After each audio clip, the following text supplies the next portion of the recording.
నమస్తే శ్రీనివాస్ గారు. నమస్తే జయ గారు. శ్రీనివాస్ గారు, కోల్కతా ఇష్యూ నడుస్తా ఉంది. మనం సోషల్ మీడియాలో కానీ, అన్ని మీడియాల్లో వార్తలు చూస్తా ఉన్నాం. అంటే ఎవరికి తోచింది వాళ్ళు మాట్లాడుకుంటూ పోతూ ఉన్నారు. ఏది నిజమో, ఏది అబద్ధమో తెలియని పరిస్థితి. ప్రెజెంట్ అయితే సిబిఐ చేతిలో ఉంది కేసు. మీ దగ్గర ఉన్న అప్డేట్స్ ఏంటండి? మీరు కూడా ఒక వీడియో చెప్పారు. నేను పూర్తి ఇన్ఫర్మేషన్ మీ వీడియో నుంచే చూశాను. సో లేటెస్ట్ అప్డేట్స్ ఏమున్నాయి శ్రీనివాస్ గారు? సో నిన్న ఆగస్టు 20వ తారీఖున సుప్రీంకోర్టు సోమోటో అంటే ఎవరు కంప్లైంట్ తీయకుండానే వాళ్ళే స్వీకరించారు ఆ కేసుని విచారణకు స్వీకరించారు. కలకత్తా హైకోర్టులో ఉన్నప్పటికీ కూడా మేమే దాన్ని స్వీకరిస్తున్నాం, వాళ్ళు స్వీకరించారు.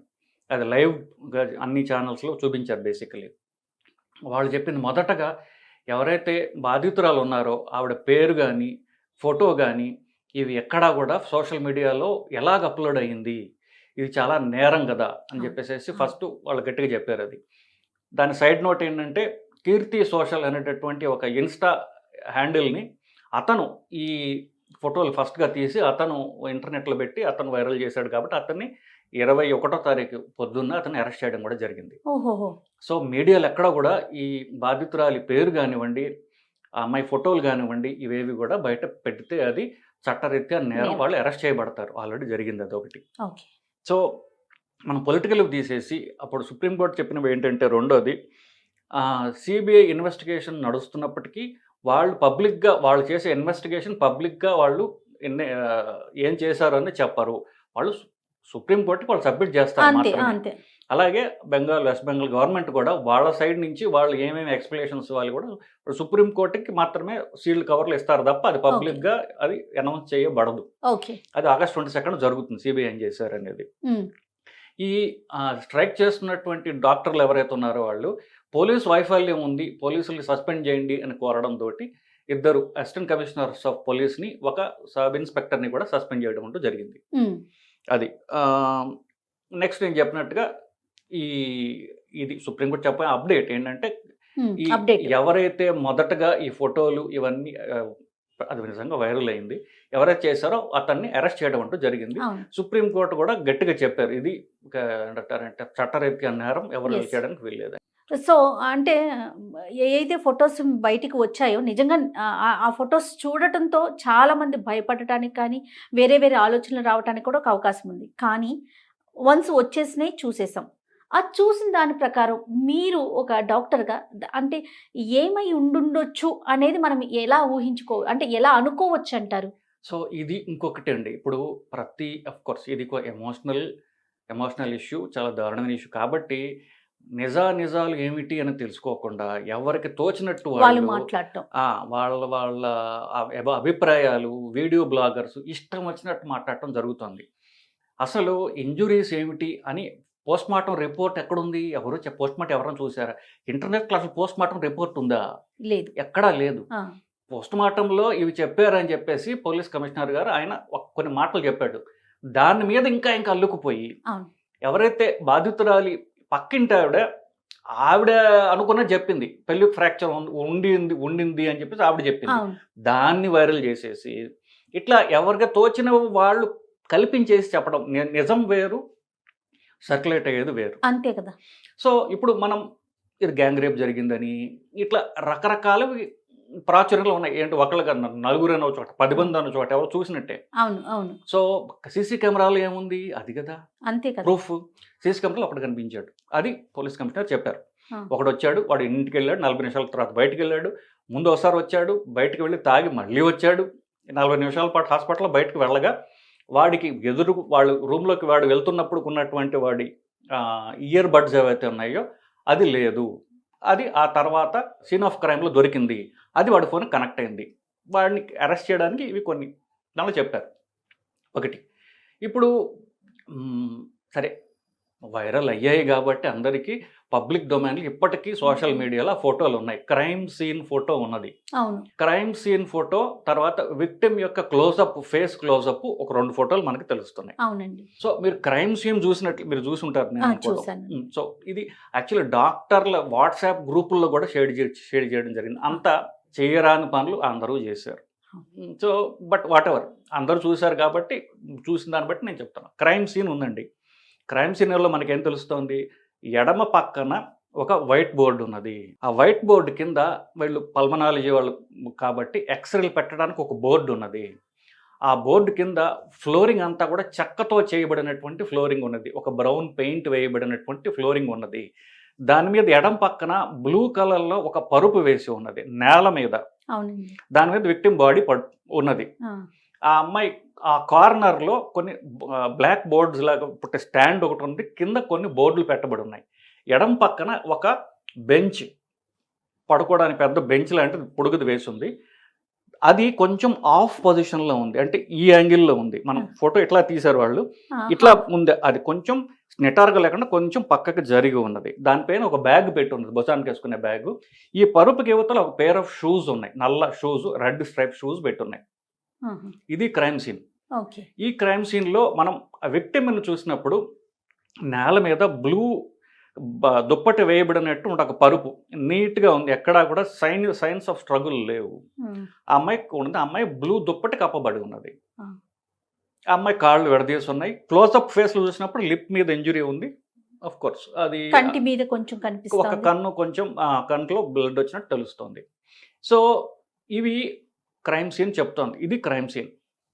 ఇప్పుడు మనం క్రైమ్ సీన్ అనాలిసిస్ చేసినప్పుడు ఎంబీబీఎస్‌లో 4th ఇయర్‌లో ఫారెన్సిక్ మెడిసిన్ ఉంటుందండి. ఓకే.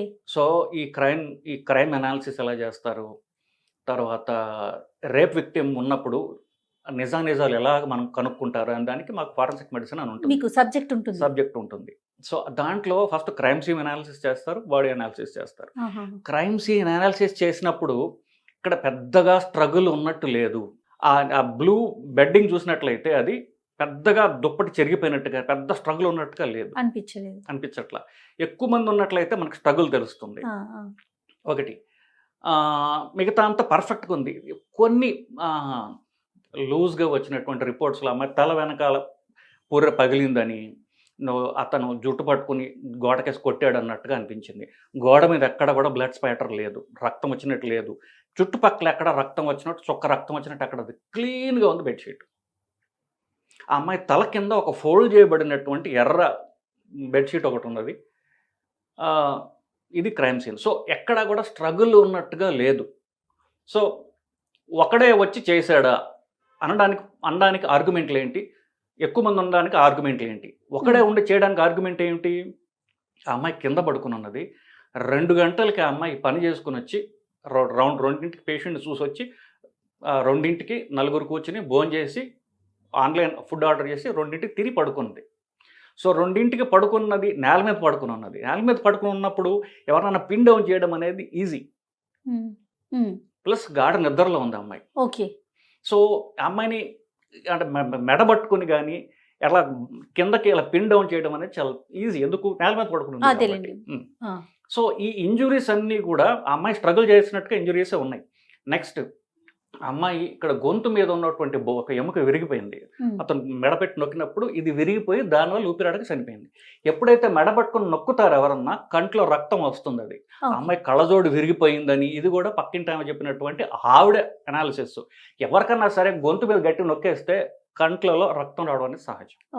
సో బేసిక్లీ ఎక్కువ ఇంజరీస్ ఇదంతా కూడా మెడబట్టుకుని ఆమె మెడను దులిమి చంపేసినట్టుగా ఫస్ట్ దానివల్ల వచ్చినట్టు ఇంజరీస్. అమ్మాయి స్ట్రగుల్ అవుతుంది. స్ట్రగుల్ అవుతున్నప్పుడు రేపు చేయడానికి ట్రై చేసి ఉంటాం. అందువల్ల ఎడమ కాలు మీద ఉన్నటువంటి ఇంజురీస్ అన్నీ కూడా ఆ స్ట్రగుల్లో భాగంగా తెలుస్తుంది మనకి. సో మొదట రేప్ జరిగి మర్డర్ జరిగిందా, మర్డర్ జరిగి రేప్ జరిగిందా? నెక్స్ట్ ఒక్కొక్కసారి ఏం చేస్తారు, విక్టిమ్ని చంపేసి వేలాడదీస్తారు చాలా చోట్ల. అప్పుడేంటి, వీళ్ళు ముందు చంపేసేసి అతను వేలాడదీశారా, నిజంగా ఆత్మహత్య చేసుకున్నాడా అనేటటువంటి చూడాలి. ఈ అమ్మాయికి చూసినప్పుడు ఎడమ కాలు మీదనే, అంటే బహుశా ఎడమ కాలు మీద కూర్చోవడమో ఎడమ కాలు మీద ప్రెషర్ పెట్టడమో చేసి ఉంటాడు అతను. సో ఎడమ కాలు మీద ఎక్కువ ఇంజరీస్ వచ్చాయి. అఫ్ కోర్స్ అతను రేప్ చేయడానికి ట్రై చేశాడు. అమ్మాయి మనం క్లోజ్ ఫోటోలు చేసిన అమ్మాయి పైన చుడిదార్ ఏదైతే ఉందో పింక్ చుడిదార్ వేసుకుంది, అది అట్లా ఇంటాక్ట్గా ఉంది. సో పెద్ద స్ట్రగుల్ అయిన టైం లేదు, క్విక్గా అది జరిగిపోయి ఉండొచ్చు. అతను వచ్చి వెళ్ళడానికి 40 నిమిషాలు మాత్రం జరిగింది. సో ప్రొలాంగ్డ్గా స్ట్రగుల్ జరగడం, ఎంతో 10 గంటలు ఇట్లా, ఇవన్నీ కూడా ఊహాగానాలు. సో జరిగింది ఏమిటి, ఆ అమ్మాయి మర్మాంగంలో 150 ml ఫ్లూయిడ్ దొరికింది అని చెప్పాడు, సిమన్ అని చెప్పాల. దాంతో ఎవరికి వాళ్ళు 150 ml ఫ్లూయిడ్ కాదు 10 మంది ఉంటారు ఇలా అదంతా. ఆ ఫ్లూయిడ్ ఏంటి, మామూలుగా ఎవరికైనా అలా ఉండొచ్చు. ఇతని శవంతో కలిసి ఉన్నటువంటి ఎనీ ఫ్లూయిడ్ రక్తం కూడా కావచ్చు. ఓకే. సో 150 ml ఫ్లూయిడ్ ద్రవము ఉన్నది అని చెప్పాడు. ఆ ద్రవము అంటే ఇక రకరకాల ఊహాగానాలు ఇవి. రక్తంతో కలిసినటువంటి అతని సెమెన్తో కలిసినటువంటి ద్రవము ఉన్నది అక్కడ, అంతే. ఒకడే చేశాడు అనడానికి ఇవి ఆర్గ్యుమెంట్స్. చుట్టుపక్కల అంతా తెలుసు, ఎక్కడ బ్లడ్ స్పాటర్ లేదు కాబట్టి. ఎక్కువ మంది ఉండడానికి ఏమన్నా ఆర్గ్యుమెంట్స్ ఉన్నాయా అంటే ఇట్ ఇస్ టూ పర్ఫెక్ట్. ఏంటి, మంచం కింద అదే ఆ కింద పడుకున్న పరుపు మరీ ఎవరో అరేంజ్ చేసినంత నీట్గా ఉన్నది. చుట్టుపక్కల కూడా అస్సలు పర్ఫెక్ట్గా ఉన్నాయి, ఎక్కడ నైస్గా ఎక్కడ కూడా కనీసం ఆ టేబుల్ తప్ప మిగతావన్నీ కూడా పర్ఫెక్ట్గా ఇన్ పొజిషన్, ఇంక్లూడింగ్ షూస్ కూడా ఒక్కటి ముందు ఒకటి వెనకాల కొంచెం చక్కగా పేర్చబడి ఉన్నట్టుగా ఎవరో వచ్చి నైస్గా అరేంజ్ చేసినంత నీట్గా ఉన్నాయి. సో దీన్ని బట్టి అలా కూడా ఏమన్నా జరిగి ఉండొచ్చేమో అనుకోవచ్చు అనడానికి ఆర్గ్యుమెంట్స్ ఏమిటి? ఇది అంటే ఏం ఆర్గ్యుమెంట్స్ ఇదేం చెప్తాను, ఎక్కువ మంది ఉండడానికి ఆర్గ్యుమెంట్స్ ఏమిటి? ఎందుకంటే ఈ మృతి సంభవించింది పొద్దున్న 2 నుంచి 3 మధ్యలో. పోలీసులకి వీళ్ళు కంప్లైంట్ ఇచ్చింది ఆ రోజు రాత్రి 11:45కి. అది కూడా విక్టిమ్ తండ్రి ఇచ్చాడు, హాస్పిటల్ నుంచి అసలు కంప్లైంటే పోలేదు. పైగా అందరూ డాక్టర్లు కాబట్టి వాళ్ళకి క్రైమ్ సీన్ ఎక్కడ ఏమి చేయాలో నేనే చెప్తున్నాను కదా, మాడిఫై చేయగల తెలివితేటలు ఉంటాయి కాబట్టి బ్లడ్ స్పాటర్ అంతా కడిగేసి అంతా సీన్ అరేంజ్ చేసినట్టుగా చేసి ఉండొచ్చా? డెఫినెట్గా చేసి ఉండొచ్చు. ఎందుకు, గత 5 రోజులుగా సిబిఐ ఆ కాలేజ్ ప్రిన్సిపాల్ని 5 రోజులు వరుసబెట్టి ఇంటరాగేట్ చేస్తున్నారు. ఎందుకు అంటే క్రైమ్ సీన్లో అతను ఉన్నాడని కాదు, క్రైమ్ సీన్ నువ్వేమన్నా మార్చావా అని అనుకున్నాడేమో అని నా అనుమానం. ఇంకెవరికి తెలియదు. సిబిఐ ఇన్వెస్టిగేషన్ 5 రోజులు వరుసబెట్టి ప్రిన్సిపాల్ని ఇంటరాగేట్ చేస్తున్నారు. సో అతను క్రైమ్ సీన్ మాడిఫై చేసే అవకాశం ఉన్నది. ఎలా చేయొచ్చు? ఎక్కడ రక్తం ఉంటే దాన్ని కడిగించేసేయచ్చు, మంచం అంతా నీట్గా దుప్పటి చక్క నీట్గా అరేంజ్ చేసేసి ఏమైనా పడుకోబెట్టి ఉండొచ్చు. అంటే పేరెంట్స్ వెళ్ళి చూడటానికి దాదాపు 4 నుంచి 5 గంటల పైనే సమయం పట్టింది కదా శ్రీనివాస్ గారు. అంటే ఆ ఇంటర్వ్యూ ఇచ్చినటువంటి పేరెంట్ యొక్క పక్కింటి ఆవిడ చెప్పడం ఏంటంటే 3 గంటలు నుంచోబెట్టారు మమ్మల్ని. మొదట ఫోన్ చేసి మీ అమ్మాయి సూసైడ్ చేసుకుని చనిపోయింది అని తప్పుడు సమాచారం ఇచ్చారు మాకు, 3 గంటల దాకా లోపలికి ఫోన్ ఇవ్వలేదని చెప్పింది. ఈ 3 గంటల్లో క్రైమ్ సీన్ మార్చే అవకాశం ఉందా? డెఫినెట్గా ఉంది. It is too perfect to see. అంటే మనం అనాలిసిస్ చేసినప్పుడు దీనికి పాసిబిలిటీస్ ఏమిటి, దీనికి పాసిబిలిటీస్ ఏమిటి, మల్టిపుల్ 1 గంట ఎక్కువ మంది ఉండే అవకాశం ఉన్నది. ఎందుకు ఉన్నది? It is too perfect. ఒకటి, అప్పుడు ఏం చేస్తారు, ఎక్కడైనా రక్తపు మరకలు ఉన్నాయా, ఇప్పుడైతే అన్ని కడిగేసి ఉండొచ్చు. రక్తం మరకలు ఉన్నాయా అంటానికి ఫారెన్సిక్ వాళ్ళ దగ్గర ఒక అల్ట్రావైలెట్ ల్యాంప్ అని ఉంటుందండి, ఒక టార్చ్ లైట్ లాగా. అది పెట్టి చూస్తే ఒకవేళ రక్తం ఉండి దాన్ని కడిగేసినట్లయితే ఆ రక్తం మరకలు కనిపిస్తాయి. ఓకే, వన్స్ క్లీన్ చేసినా కూడా కనిపిస్తాయి. ఎందుకు? సబ్ వేసి నైట్స్ కరగ టైం ఉండదు వాళ్ళకి. విక్టిమ్ అఫ్ కోర్స్ ఆ 3 గంటల్లో వాళ్ళు ఏమైనా చేసి ఉండొచ్చు, మనం చెప్పలేము. బట్ జనరల్గా రక్తం ఒకసారి పడి ఉంటే కనుక అల్ట్రావైలెట్ ల్యాంప్లో మనకి తెలుస్తుంది. కానీ కింద చెక్క ఫ్లోర్ ఉన్నది, ఆ చెక్క ఫ్లోర్ కూడా ఫోటోలో ఎక్కడ వెట్గా కడిగినట్టుగా ఎక్కడ అయితే లేదు. అఫ్ కోర్స్ దాని మీద బ్రౌన్ పెయింట్ వేసి ఉంది అనుకోండి. సో ఇవన్నీ కూడా మాడిఫై చేయడానికి 3 గంటల టైం చాలు నిజానికి. ఒకవేళ చేసుంటే మోస్ట్లీ చేసి ఉండొచ్చు కూడా. ఎందుకంటే ఇప్పుడు ఎవడన్నా చేసిన వ్యక్తి వెళ్ళిపోయాడు అనుకోండి, ఆ తర్వాత ఎవరికన్నా సీడ్ మాడిఫై చేయడానికి 3 గంటల్లో ఎంతైనా చేయొచ్చు వాళ్ళు. సో ఒకడు అంటానికి ఇవి ఆర్గ్యుమెంట్స్, మల్టిపుల్ మంది ఉండడానికి అవకాశం ఉన్నది. బట్ మల్టిపుల్ మంది ఎక్కువ మంది ఉన్నట్లయితే ఆ అమ్మాయి గోళ్లలో ఎక్కువ అంటే ఆమె స్ట్రగుల్ అవుతున్నప్పుడు ఆ అమ్మాయి గోళ్ల కింద టిష్యూ తెలుస్తుంది, చర్మం టిష్యూ. ఎవడైతే ఎక్కువ మంది ఎవరైతే ఉన్నారో వాళ్ళ చర్మం తాలూకు శాంపుల్స్ అమ్మాయి గోళ్ల కింద ఎనలైజ్ చేస్తారు, రేపులు ఎప్పుడు కామన్గా చేస్తారు. అది ఒక్క మనిషిదే, ఎవడైతే ప్రస్తుతం బ్లేమ్ చేయబడుతున్నాడు, అరెస్ట్ అయ్యాడో అతని స్కిన్ మాత్రమే మా అమ్మాయి గోళ్ళకి మల్టిపుల్ మంది లేవు అని.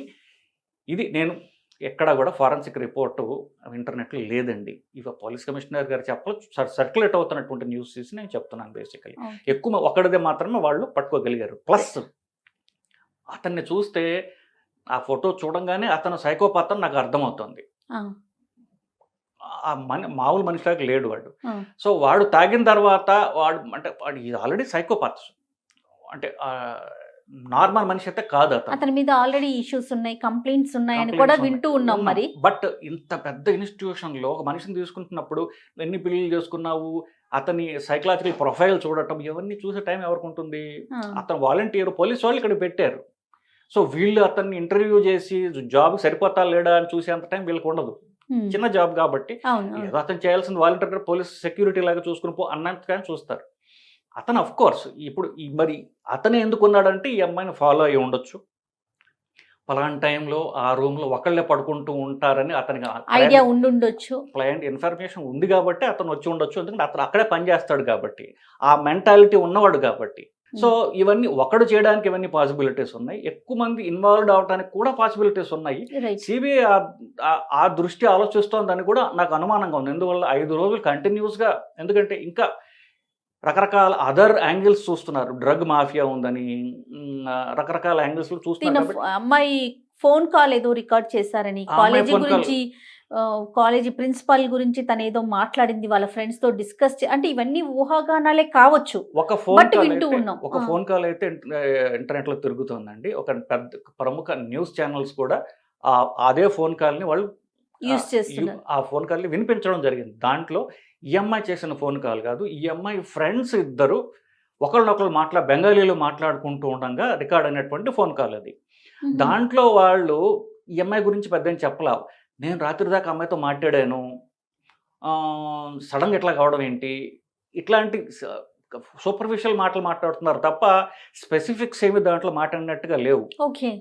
సో అమ్మాయి ఇదే మాటలు, 4 ఉన్నారు, రాత్రి తిన్నారు, ఆన్లైన్ ఆర్డర్ చేసింది, జావెలిన్ అతను ఒలింపిక్స్ ఫైనల్ చూశారు వాళ్ళు ఆగస్టు 8వ తారీఖు రాత్రి.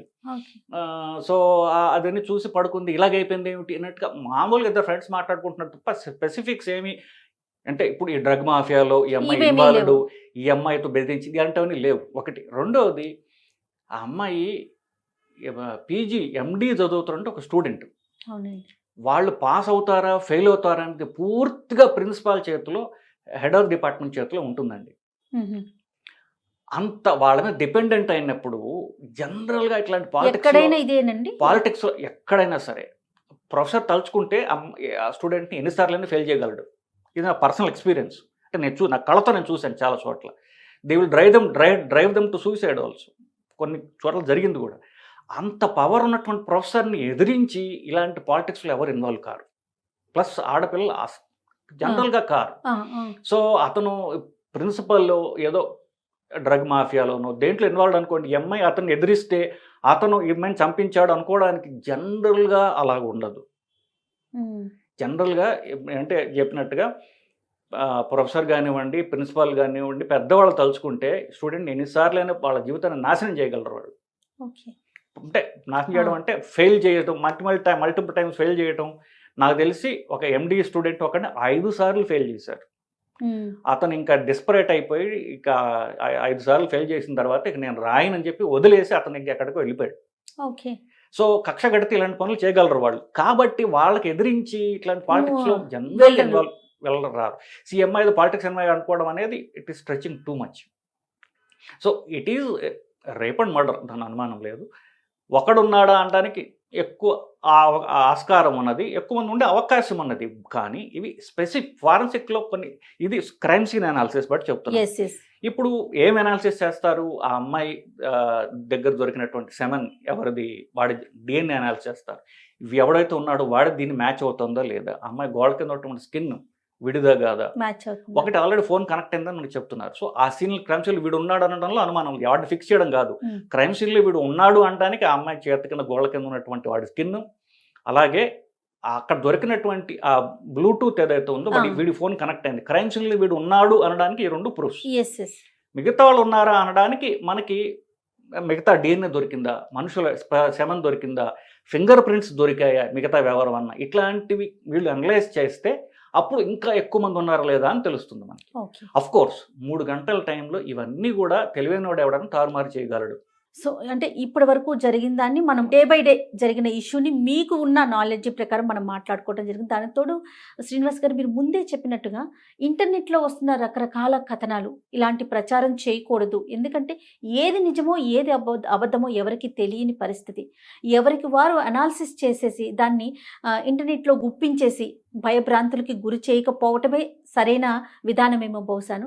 ఆ ఫోటోస్ రివీల్ అవ్వటమే ఒక తప్పు మీరన్నట్లుగా. అది శిక్షార్హం కూడా అండి. యెస్. అప్పుడు యెస్. ఒకటి ఆ అమ్మాయి డీటెయిల్స్ చెప్పడం శిక్షార్హం ఒకటి. ఆ డీటెయిల్స్ తెలియకుండా సైంటిఫిక్ అనాలిసిస్ లేకుండా ఎవరికి తోచింది వాళ్ళు సో కాల్డ్ ఎక్స్పర్ట్స్ ఎవరికి వాళ్ళు ఎక్స్పర్ట్స్ అయిపోయి హ్మ్. మాట్లాడేయటం అనేది శిక్షార్హం అవుతుంది కూడా అని చెప్పేసి మనం వాళ్ళకి రైట్. చెప్పడం జరుగుతుంది. ఈ రోజు నేను ఇంటర్వ్యూ తీసుకోవటానికి కూడా ప్రధాన కారణం అదేనండి. ఎందుకంటే మనకి ఏది తెలిస్తే అది, ఏది అనిపిస్తే అది మనం మాట్లాడకూడదు. మనము కోర్టుకి, చట్టాలకి లోబడే మన విధి విధానాలు ఉండాలి అని తెలియచెప్పటమే నా ఉద్దేశం అండి. అందుకే ఎక్కడా కూడా మనము ఆ అమ్మాయి గురికి సంబంధించిన పేరు కానీ, తన డీటెయిల్స్ కానీ ఎక్కడా మెన్షన్ కూడా చేయలేదు ఈ ఇంటర్వ్యూలో కూడా. ప్లస్ అంతేకాకుండా ఇంత కష్టం పడిన ఆవిడకి ఇవ్వాల్సిన గౌరవం ఇవ్వడం కూడా జరుగుతుంది. చాలా. ఏదేమైనా సరైన ఆధారాలు బయటికి వచ్చి అమ్మాయి ఆత్మకి శాంతి చేకూరాలని మనం కోరుకుందామండి. నమస్కారం. నమస్తే.